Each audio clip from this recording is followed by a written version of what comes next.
Yahya Sinwar, the leader of Hamas terrorist organization who was responsible for the October 7th massacre, is dead.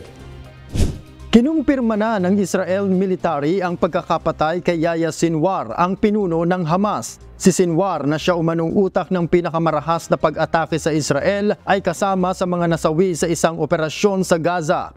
Ayon kay Rear Admiral Daniel Hagari, tagapagsalita ng Israel Defense Force, nakumpirma ang pagkakakilanlan ni Sinwar sa pamamagitan ng DNA testing at dental records na mabilis na naisagawa dahil sa kanyang dating pagkakakulong sa Israel. For the past year, Sinwar tried to escape justice. He failed.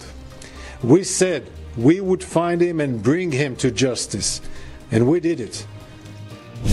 Bahagi ang operasyon ng mas malawak na kampanya ng Israel laban sa Hamas na nagresulta sa pagkamatay ng ilang matataas na opisyal ng grupo at nagdulot ng krisis sa makataong aspeto sa rehiyon.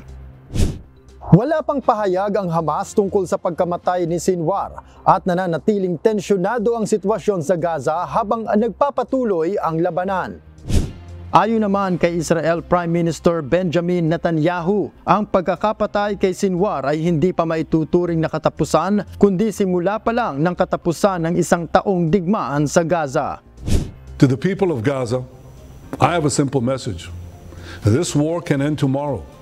It can end if Hamas lays down its arms and returns our hostages. Nasa 110 pang individual na mula sa 28 bansa ang bihag pa ng grupo sa ngayon. Noel Paul Yarco, UNTV News and Rescue. Diyos ang aming sandigan, serbisyo publiko ang aming pinahahalagahan.